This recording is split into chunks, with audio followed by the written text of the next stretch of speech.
This is a student support video where I help a student fix some problems virtually in real time as if I was in class with them. It'll probably seem very boring to most viewers, but hopefully it shows you how I troubleshoot in Maya and fix some common problems. As it is unscripted and mostly unedited, it will seem much longer than my normal tutorials. This video will focus on creating metal panels for a robot through extruding, fixing disconnected edges, fixing non-manifold geometry or t-junctions, reversing and conforming normals, and deciding whether to extrude or combine and intersect different shapes together. In this video, I'm going to help a student to fix some geometry that they're modeling for their robot concept over here. So you can see this beautifully painted concept art for a robot, and I'm going to be focusing on the chest piece here for that. And you can see the student's done a fairly good job of replicating that over here. However, there are some problems. So first of all, the student's having issues bridging some of these faces together because of having to contend with t-junctions, which are a really annoying thing to have. And also you've got an issue where faces on some of the geometry is pure black or inverted.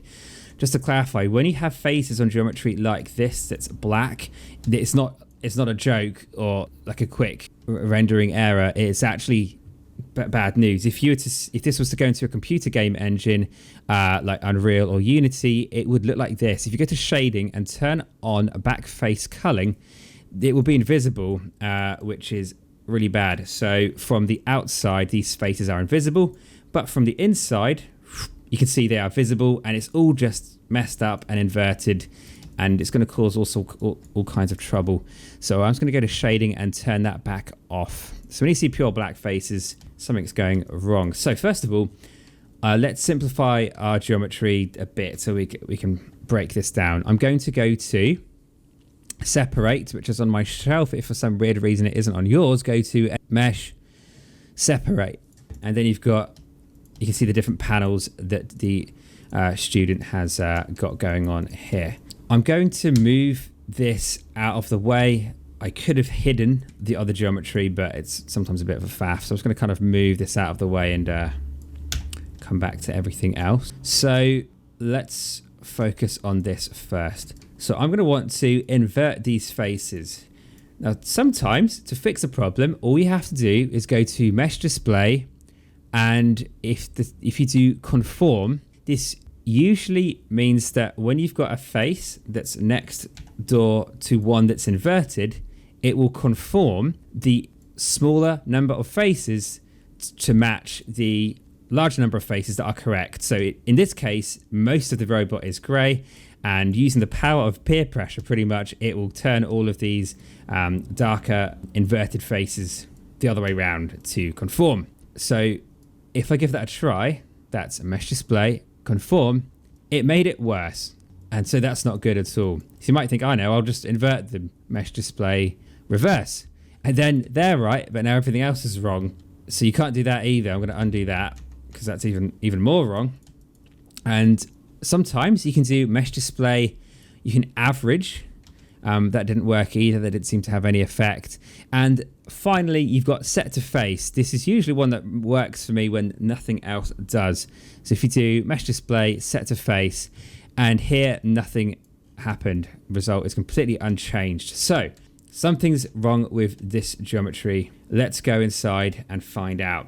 And I'm going to assume that we have an issue here of what's called non-manifold geometry, which is this image here. If I open that in a new tab, so I'm in the Autodesk Knowledge Manual online here, and you can see here what's going on. So we've got an issue which we're having where some of the normals or pure black geometry was facing one way, and one where the normals or grey geometry was facing the other, but they were next door to each other. They were the same geometry, they weren't separate, and they're facing different ways. That's an issue. And there's also this one here where you've got 3 or more faces sharing an edge. And I think that's what's going on here. So if I go and sort of just do a cutaway, I'm going to undo this in a minute. If I delete some geometry here, you can see what is going on here. So it's, as I assumed, it's a T-junction. You can see it here. So you've got this face, and this face are all sharing an edge. That's illegal. So it needs to go, and it causes problems in game engines. It's just causing problems here with the shading. It's not happy. We cannot do that. We must separate this geometry or remove these faces on the inside, which is going to be time consuming. So to make it less time consuming, I'm going to cut this geometry in half. It looks like it's been mirrored, thank goodness. So I'm going to cut it in half. The easiest way to do that is just to click at a face that you know is in the middle or near the middle, shift double click above or below it, and then hit delete. So you kind of just cut a line out of that geometry. Let's do the same to the back. I can see the middle line straight down there. Shift double click next to that face and delete that whole loop of faces. I'm then going to double click on the rest of the geometry on that side. This means that it only selects that half of the connected geometry. If I hadn't deleted these, it would select the whole thing. So now it's separate, or at least, although it's combined, it's separate, if that makes sense. I can now delete that half, and that's great. I can remirror it later on when everything's okay. I'm just going to assign it the same material to everything for a second. Let's just put your material on there just so that we can see where the issues are. So I'm not too worried that the inside of the geometry is black at the moment. It's probably going to be hidden by the inside. Anyway, it's this stuff here that we've got to fix. So the easiest thing to do would be to disconnect this and just let it sit on top. The disadvantage of that is that it won't create a smooth seam. So you may want to have your entire piece of geometry formed out of one piece of geometry, like this cog here. It's just molded out of one piece of metal. There's no super hard 90-degree edges anywhere because the mold would not allow for that. You end up with these smooth corners at the bottom like that. And this is maybe what the student wants to have going on here, as if this was cast in a mold and it was all one thing. Later on, I'll show you how much easier it is to not have to worry about that issue. But if you do want to definitely have it manufactured like this, then we'll do that. So I always say to my students, model your geometry as it would have been manufactured. And if this is what she wants, then we will go for it. So I'm going to go to face mode, and the easiest way to detach this inside out geometry is to click on the face nearest the bottom of it, shift double click next door, it selects the whole loop, and we're going to delete that. Now when I double click, whoa, it's still connected. Something's very wrong then. That means when I shift double clicked around, it got to a point where it didn't know where to go. So that it went all the way along here and along most of the front, but got stuck certainly at the back corner here. So I'm going to undo that and try and figure out what was going wrong. I'm going to zoom in a lot. Okay, I can see a problem here. So these two edges do not join up at all. If I get this face and move it out of the way, well, oh my goodness, it's kind of connected and it's kind of not in some freakishly horrible way. So that's not happy at all. Let's see how far along we can go along the back edge here until it gets stuck. Okay, that's not too bad. So let's just fix this. If you ever have issues, oh my goodness, I think it's happening all the way along. Oh man, hang on. Oh no, okay. So this geometry isn't happy on the corner. So let's fix that then before we detach it. So if you've got an issue where geometry edges are not connecting, there is a tool for that. Go to the modeling toolkit, hammer and cube up here. There's something called the target weld tool. And this can weld shapes together like that. This works if you can see visually that the vertices are separate. It's much more tricky when they look like they're already on top of each other. So if I zoom out, this vertice looks fine. You have to zoom in like a microscope to see the issue. And then you can join it back up. So if there's a problem where you suspect that things aren't joined up and you just don't know, and you don't think this tool is working, or you can't even see if it's worked or not, the other way of doing this that avoids the target weld tool is to actually delete the faces that are vexing you. So if I go down here and move them like that, these faces are just really annoying me. So I'm going to delete them completely and re-bridge. So I'm going to bridge from there to there and join it up from there to there and hit bridge. I've got an error. There needs to be, requires both sets of edges to have a closed or an open loop. I think it's the T-junction down here that's causing an... Why is that not working? All right, let's do it one by one then. So let's go from there to there and bridge them up. That's worked. From there to there. Bridge. Okay, that one to there. I'm going to hit G on the keyboard, which is repeat command, and bridge those back up. That one to there and there. G. All right, it's not having it here. I'm guessing the T-junction. Yeah, so that's causing that. No worries, we're going to delete that anyway. Let's fix... No, that's it. Good. All right, so we fixed that. This T-junction was causing the problem. So I'm going to go to face mode. And now I can click on a face, shift, double click next door, and you can see the whole, it went all the way around the whole geometry, all the way back to there. Now you can delete it. Then you can double click on the black geometry at the top here. And indeed, it selected it on its own. I can move it out of the way. It's kind of its own thing. I can go, if I want, I can go to mesh, separate, or do it from my shelf. And now that is its own thing. You may need to center pivot, modify center pivot, and then you can move that around on its own. Great. So the easiest thing to do is probably just to re-extrude this geometry rather than attempt to sew it back on. If I go to turn on my wireframe on shaded, to sew this back on, you've got to make sure all the edge loops line up, and it's going to be a right pain. But first of all, let's see if I can fix the inside out problem. Click on the geometry that's black, only the geometry that's black. Make sure you've separated it, make sure you have center pivoted it, and let's modify center pivot. Then you can go to mesh display, reverse. Now everything's facing the right way, everything's good. If you turn off your wireframe on shaded and attempted to hit 3 on everything, that you could be fine with that. If you're happy with that, great. If, however, you wanted to do smooth corner thing, because it's all supposed to be molded out of one object, then you are going to need to extrude it out or join it up in some way. I would personally say if I was manufacturing a robot, this would be manufactured separately and welded on later on in the process, meaning you get quite a hard edge at the bottom. But I'm not going to shy away, so let's go to here.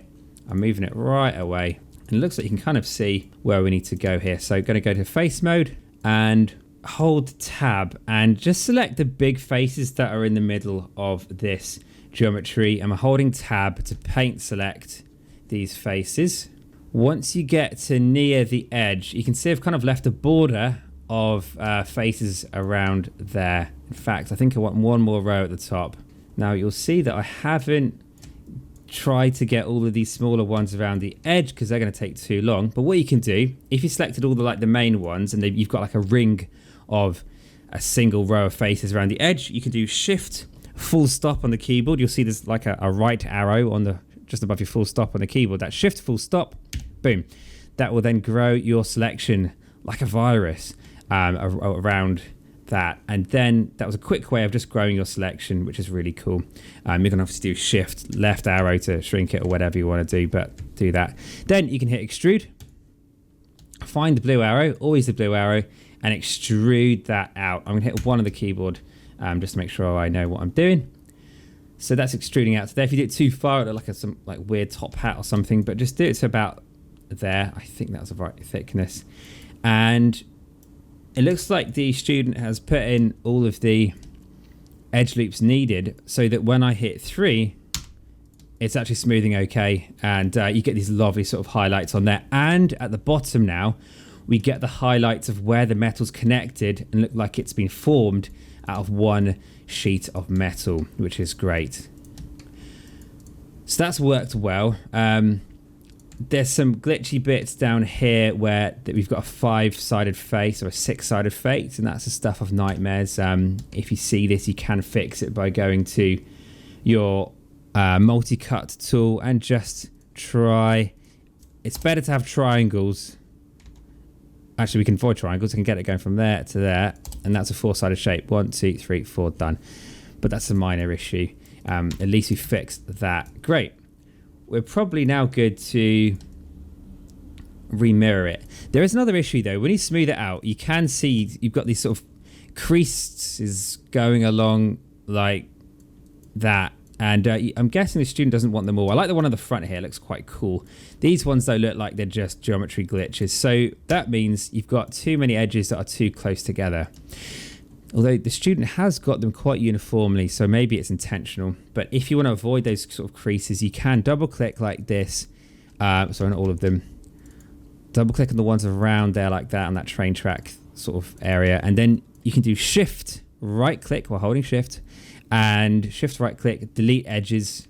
And that removes them as well as the vertices. Now when you hit 3, you get the sort of smooth ones like that, but the rest of it's all pretty calm. But it's entirely up to you if you want to do that or not. Okay, let's re-mirror this. So I'm going to do mesh, mirror, options box, and I'm going to mirror it on the Z axis, which I can see down there, and use the plus axis, hit mirror, make sure it's set to bounding box, and hit mirror. That's worked well. Now remember, you have to delete history. I think there's still a glitch in Maya where if you don't delete history, your work will be corrupted forever. Whoops. Okay, I made a mistake. I'm going to undo my mirroring command.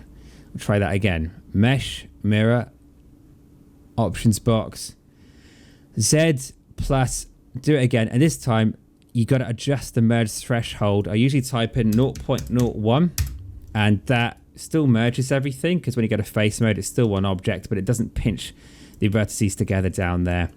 Great. Then you got to delete history so that you don't lose your work forever. I'm going to put that back inside here. All right, next I'm going to extrude one of these down. So go to face mode, drag select all the faces, or double click on any face, it selects them all, hit extrude and extrude them down. Now obviously the arrow's going up and you're thinking, all right, if I extrude these up, it looks good. I don't want them going up. I want them going down. So don't worry, extrude them down. They will go inverted and you'll be sweating for a minute, but don't worry. Once you've extruded them down, you got the shape you want, go to object mode to come out of that, and then do mesh display, reverse, and that's fine. And then you can go ahead and add your bevels to that. So just to clarify, you can select all of the edges that you do not want to bevel, which is just these, and then zoom out, drag a selection box while holding shift, and then it only leaves you with the edges that you would like to bevel them, segments 2, play with the fraction if you need to, and hit 3. That's looking pretty good. Obviously it doesn't have the same nice seam that this does, but maybe that's good. Maybe this is like some kind of fabric or something and would just be attached in a different way. So I'm going to just duplicate this one and hold down J while resizing it inside itself to get that effect. And finally, for the metal plating, I can see the students done a wonderful job here of doing some kind of extrusion or something of the metal plating. And just to make it look really cool, all you have to do, if I just focus on maybe this side, is select the geometry and extrude it down. I'm going to start on this shape here because it's simpler. I'm going to center the pivot on everything because it's giving me an aneurysm. I'm going to go to face mode here, double click on the geometry and simply hit extrude. You're going to want to extrude it down into the main surface of the robot to find that blue arrow and push that in like that. Don't worry if it phases through on the inside. Nobody cares. And then I'm going to do reverse. I'll put it on my shelf. That's mesh display reverse. It's there now. Bam. That's fine.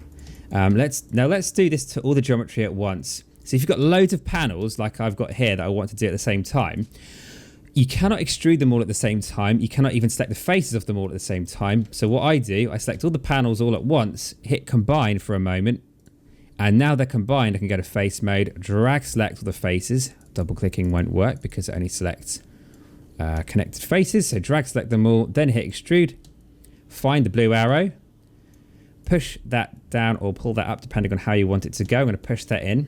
Now these panels have some thickness to them, and then I can do object mode and flip or reverse those normals like this. It doesn't look like it's too good yet. You can't really see all the grooves over here. I'm just going to combine that with them as well. When you hit 3, it does separate them out. It looks pretty cool, but it's got the telltale signs of the blobby blue tack Play-Doh effect that students just simply hit 3 or they've gone mesh smooth and they haven't bothered to bevel. And you end up with kind of, it just looks like lazy student stuff. Even if you think it looks cool, you're wrong. So let's sort that out. Let's give it a beveling. So this might take a minute to select all the edges you'd like to bevel. But just go ahead, select all the edges you do not want to bevel. I just find that way faster because you haven't got to kind of go down inside of these gaps and stuff. Just double click on all of the longitude and latitude lines like this. and ignore the edge lines, and we'll invert them and bevel them. All right, so this geometry freaks me out because it's got this bit here. It's fine, it's all made out of quads, but the bevels are going to have a bit of a mare when they get to it. So I'm going to just try this for a minute. I'm going to zoom out, hold shift, drag a big box over all that geometry to invert the selection while holding shift. Whoopsie, I missed one. Undo, Command Z. Double click on that. And then try again. There we go. That's it. Now only the 90 degrees edges are selected, and I can give that a beveling. And I can go in, increase my segments to 2, fraction down a bit, and that's all looking pretty good. Now when you hit 3, that looks much better, much more professional. All the panels are looking good. You've got these nice highlights. So from a distance, it just looks good. I can see here that I probably should have joined that one back up a little bit more. Let's do that. I'm going to separate my geometry just to make some tweaks. So I'm going to go to Mesh Separate, or click on Separate up here. And let's click on let's get some vertices here. So you can't just click on it one by one. You have to drag select the vertex cluster and move it so that it just kind of fits a bit better in there. Don't forget, when you move it with the arrows, it will kind of distort the shape of the geometry, so be very careful. If you're lucky, you can go to your hammer and cube, go to transform constraint, go to surface slide, and that didn't work. Go to edge slide, that didn't work. So you can't do it. You have to do it by eye, like that. Hit after focus, and really make sure it's flush. It's too high up. I'm going to kind of move it down like that, and it's kind of doing it all by eye. That's better. Okay, good. When you hit 3, 3, 3, 3, you have to re-smooth them after, obviously, you separate them, but that looks really good. That's how you do geometry. And then we got this issue here. Because this geometry is going up like that, and the bevel went down and across there, but it freaked out on this corner here, and these faces just didn't know what to do. So they made a 5-sided shape, which is what's causing this issue. It's the 5-sided shapes here. So let's try and fix that. I'm going to get this vertex. I'm going to move it away from the corner using the transform constraint of edge slide and move that right down so I can see what's going on. So I'm going to delete a few faces here and re-bridge things later on, just so that I can just focus on this corner here. So I've deleted those ones and that one. I'm happy with the bevel as it goes across here, and I'm happy with it as it goes up there. I'm just not happy with how it joins up here. So let's fix that. I'm going to go to object mode, go to my hammer and cube modeling toolkit, go to my target weld, which is there, and just simply weld the bevel to there. And now the bevel just travels on one nice journey across my geometry like this, which is much better. I now need to add another edge loop down here to my robot. So I'm going to go to my edge loop tool. I'm actually going to go to I'm going to ignore the back face because I haven't got time. You could go and do the same thing on the back. But I'm going to go to an edge loop, throw one in here. That means that I can now go to edge mode, hit Q on the keyboard, or go back to your cursor tool to escape edge mode and start bridging back together. So I'm going to bridge that one to that one and this one to that one. I'm going to hit bridge. But there's a problem. For some reason, there's a vertex here. But I'm going to delete that vertex. And that's gone now. But I have to remember that I deleted that and it isn't actually joined up properly. So I'm going to turn that off a minute. I'm going to temporarily delete that because I know it wasn't connected on this edge. And just re-bridge it. And now that I've re-bridged it, I know everything's connected perfectly. So I'm going to hit 3. And I've now got the issue where I've got this sort of hard edge down the front. This is caused by the double edge that I had to add. I was forced to add it because of the corner here. I think that looks kind of cool, having a bit of an edge there. If you don't, though, you need to move these edges further away from each other. So you need to relax them. And to relax them, you can swing over to the quad draw tool with this geometry selected.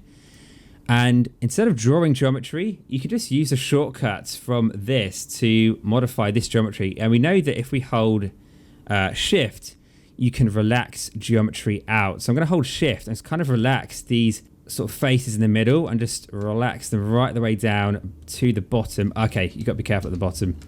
Anyway, so that's relaxed out there. You get to the bottom. How to relax this? Looks like you kind of have to do this manually or it freaks right the way out. So maybe I can do transform constraint edge slide. No, it doesn't really do it. So let's do it manually. Let's go to vertex mode here and make sure you have transform constraint edge slide on. And I'm going to hit 4 to make sure I select just that cluster of vertices that I want. Hit 5. I'm going to manually move those back. And because transform constraints on, it has done that nicely for me. And you can continue to do that. Now that I've moved this geometry further apart, I'm going to hit 3. And it's much better. What have I done? Oh yeah, okay. So my bridge has messed something up over here as well. I've got to delete this face.